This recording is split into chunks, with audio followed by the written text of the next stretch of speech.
The team is WCCO 4 News.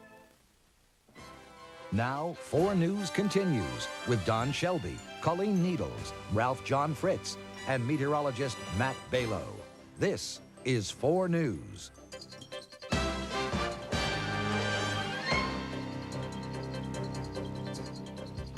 If you have been a viewer of WCCO TV anytime over the past 38 years and you've developed something of a kindly feeling toward the organization, it may be due in a large way to a man you probably have never seen. His name is Gordy Bartusch. It's high time, we think, for you to meet this great newsman.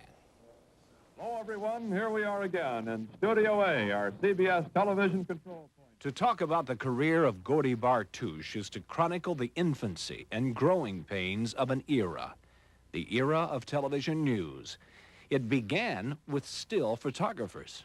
Why in the world would a television station send you out with a 4x5 black and white still camera? Well, I was hired, I think, because I had a camera. You owned this.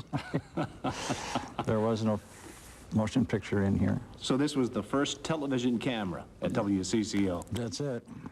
Gordy started with the best of them. Dave Moore was a young man when you started out here. Yeah.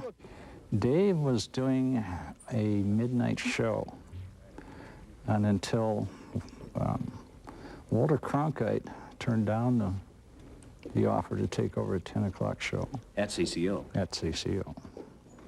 And that's when they moved Dave down here into the newsroom. Gordy Bartusch piloted his own small plane to make sure WCCO got to the big stories, even though his boss at the time, Ron Handberg, was afraid of flying. The night the Edmund Fitzgerald went down, Handberg called and said, "I want you to get in the airplane. You're going to Sault Ste. Marie." And as newsrooms grew, Gordy was first to embrace the new technology of film, even when it didn't cooperate. Dryer went out one day. Poor Handberg is trying to type a 45-minute newscast, and we went running by with the end of the film, running it up and down the hall to dry it. Trying to dry it. Former CCO General Manager Ron Handberg. And Gobar would be running frantically around the newsroom, trying to piece that film, get it together. And he pieced it together like no one else, says longtime partner, reporter Dave Nimmer. He used the camera to tell stories. To me, that's what journalism is all about, telling stories about the human condition, about institutions, about the relationships between institutions, what's right and wrong about society.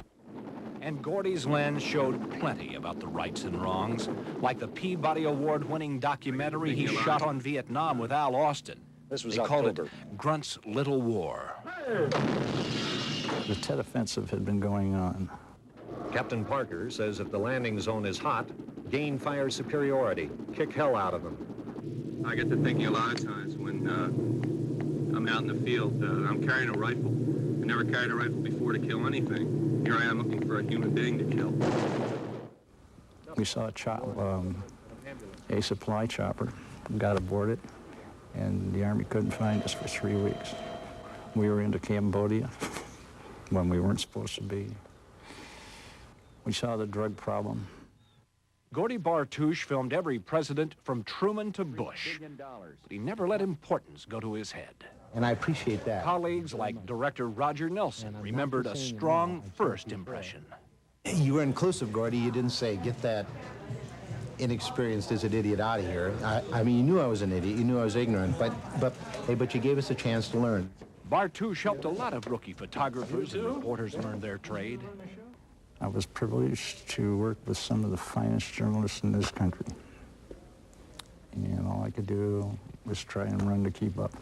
Many of whom have graduated to the networks, like Phil Jones, Susan Spencer, Jerry Bowen, Barry Peterson, and Bob McNamara, who recently flew to Minneapolis just for a dinner in Gordy's honor.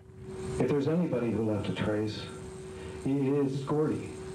And, you know, what's in this room tonight is just, I would say, a fraction of the footprints, of the fingerprints, what he has left us all with. And, you know, we all think the world of you. His friends gathered to toast Gordy because a couple of months ago he was diagnosed with lung cancer. I've been through car crashes, plane crashes. I've been shot at, threatened. Should have been dead 18 times. And a bug gets me. It's okay. Because I've been able to get all my ducks in order. So there's no overhang or there's no big rush at the end. And so I'm kind of grateful for that. Taught me about decency and enthusiasm. I never saw Gordy Bartusch do a bad thing. Now that's a legacy. Gordy told me the other day that the doctors give him 3 months to live. He told me that they're wrong, that he'll beat it. Our money's on Gordy. He spent 38 years altogether at WCCO. One place, can you imagine? You don't see that much anymore. People in our business seem to move on before we can even learn their names. So we have learned really here in our business never to say goodbye. That's too final. We just say so long because we know that someday we'll bump into each other again. When people move on, they're usually headed for a better place. And we know that's true with Gordy. So we're not going to say goodbye, Gordy, just so long. And if things work out the way they should, old friend, we hope to be seeing you again. Glad we did that.